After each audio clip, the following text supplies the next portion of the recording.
see you there. Yeah, it's not a daily vlog, it's just my face today. And that's alright. This may be a little bit different of a video. It's already kind of different because I'm just going to sit here and talk to you for a minute. And I'm all cozy in my bed.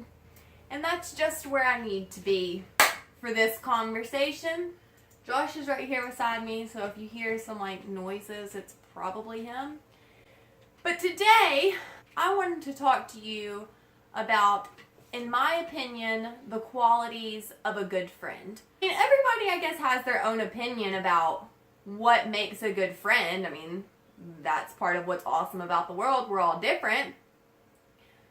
So this is just simply what I think a good friend is. Like, I came up with these qualities all by myself and the definitions all by myself. And I just wanted to share them with you.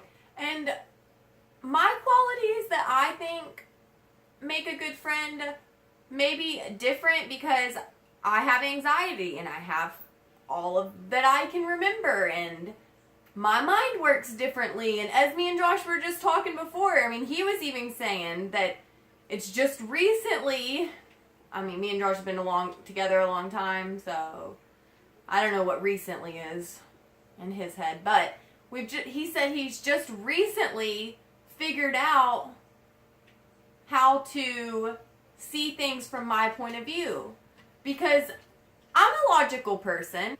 I can see how a person without an anxiety disorder can look at a person with an anxiety disorder and be like, they're crazy, they're being irrational, they're overreacting. Like, that makes sense to me. But also, in dealing with a person with anxiety, you have to realize, I mean, in my head, it's really a simple thing to realize that regardless of how you feel about it, that person is still feels this way. They're still having these thoughts. They wouldn't be telling you they're feeling this way if they weren't, because let me tell you, it's not fun. Okay, now I'm rambling about anxiety. Let me get back on topic. This is qualities of a good friend and why. And I've got my computer right here because, you know, I make lists. Okay, so someone who you can confide in and who can confide in you. And this encompasses several things. Like, in order to tell somebody everything about your life, you, and when I say you, I'm not really talking about any person or even myself. You know, this could get confusing. We'll see what happens. It takes a lot to be able to pour out your feelings to somebody.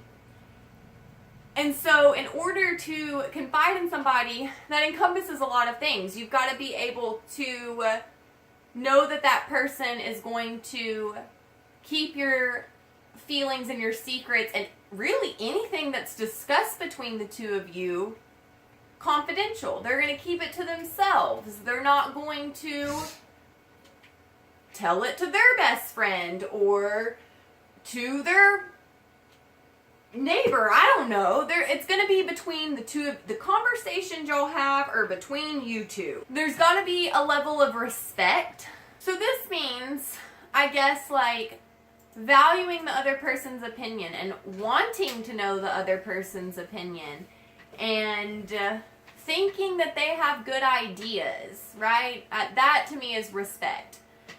And loyalty, I would say, also.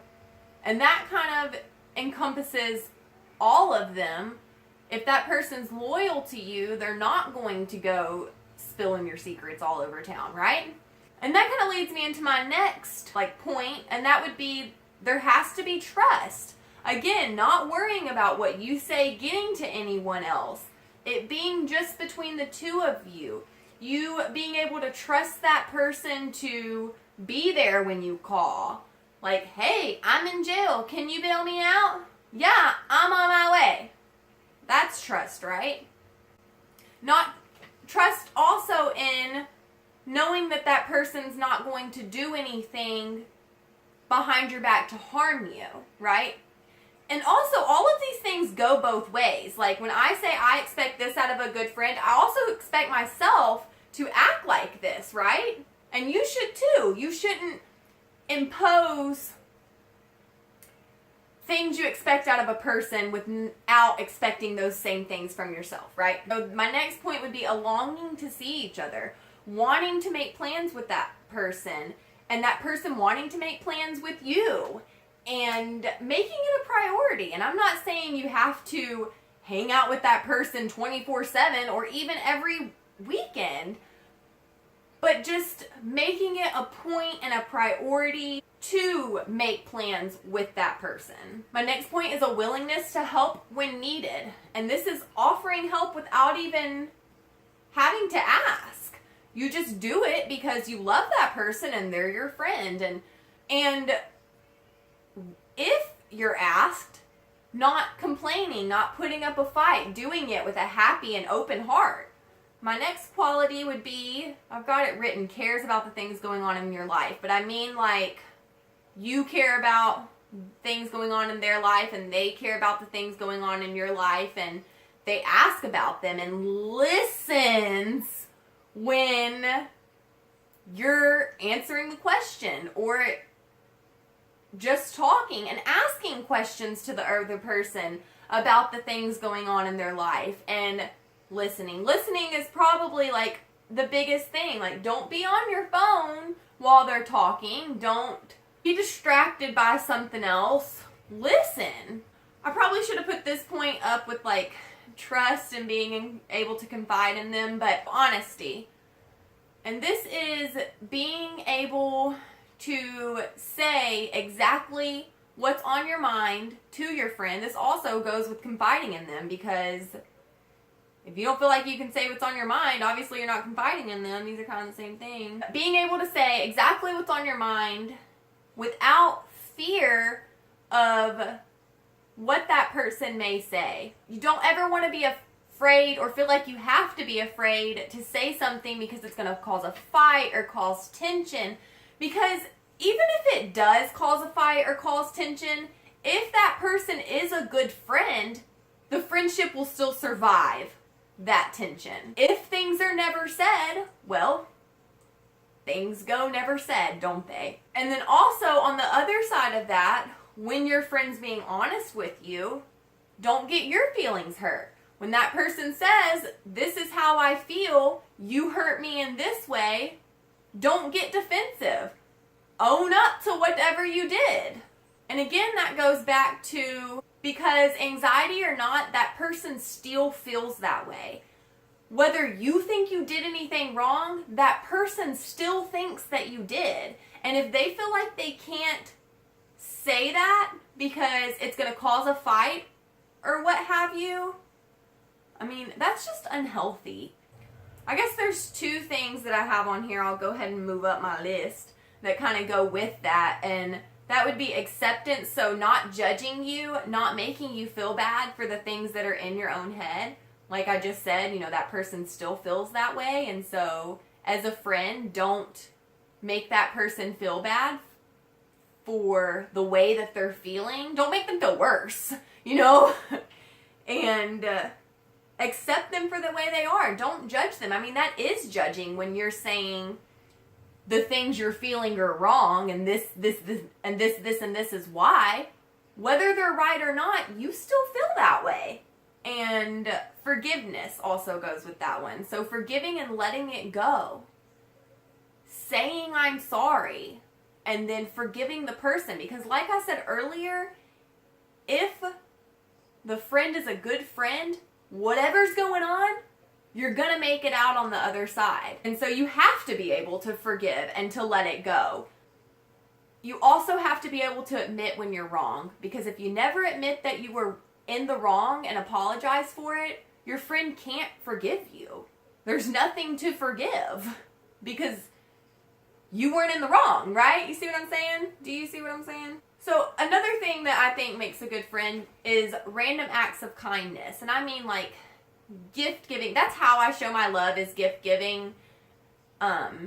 So this may be one that's like specific to me. Like I said, these are my qualities of a good friend. But gift giving and surprises and doing things when you're not expected to. Surprise your friends. Leave a candy bar on their seat of their car.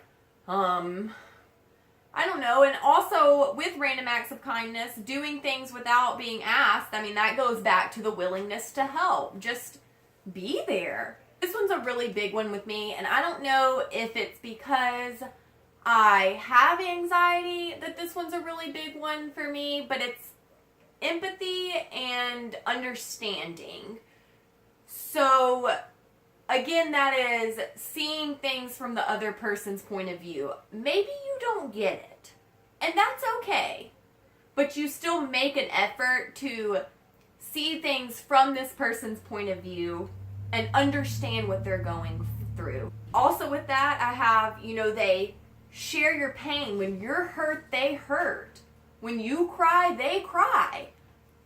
They share your pain and they're there for you when things are hard. If they're not there, then they can't really share the pain and cry with you, can they? Bring you wine and some Ben and Jerry's, you know what I'm saying? Oh, goodness. I think I got two more. Be encouraging. Sending a message just to boost up their day, just to say, you got this today, you make it a great day, and be happy, and whatever the case may be. And also on the other end of that, not doing anything deliberately to bring you down. That kind of goes back up with trust too. You trust them not to do anything to deliberately bring you down, whether that be your reputation or just your overall mood for the day, right? And then the last one I have is don't assume. Don't assume your friend feels a certain way. Don't assume things are a way, because they may be the exact opposite. If you don't ask, you don't know. And so that's what I have. Just ask. If you think that something is wrong, just ask. That's pretty simple, right? I don't know. I don't know if this was am I expecting too much out of a friend? Maybe. This is just what I think a good friend is, and you can agree with me or disagree with me. Like I said at the beginning, that's okay. That's what makes us human. We're all different. So leave a comment down below if you agree or disagree with me. I would like to know, do you have anything to add to this list? Is there anything that you would remove from the list? That's all I got for you guys today. I know it was a little different, but for myself, I really just needed to film this video. Like I said, not for any particular reason, just because sometimes I need to deal with my own anxiety and my own insecurities and things that are going on in my head and examine myself. This also helps me examine my own self and how am I being a friend to others. And I would also maybe encourage y'all to do it. Make a list of qualities you think a good friend should have. And if you come across a friend that, doesn't meet your expectations, it's okay to let that person go too. Nobody's going to hold it against you. Everybody has a breaking point, and at every point somebody has to say, I've had enough. And that's perfectly fine. There's nothing wrong with that. I've had to do it many a times in my life. I hope you've all had a great day. I had an okay day. Like I said, pretty anxious today. And it's amazing, y'all. I have not been, I can go without being anxious for, it feels like weeks now, maybe even months. I'm not sure if I'm quite to months. And it feels so good. And I don't even realize that I'm not anxious until I'm anxious. And oh my gosh, it's like it hits me 10 times harder because, I haven't been feeling it. I'm not used to it. It's not part of my daily life like it used to be. Anyway, I hope this was encouraging or informative or entertaining or, something. I hope you got something out of it and didn't just sit and watch this however long video for no reason. And I love you guys, and I'll see you tomorrow with a daily vlog. Goodbye!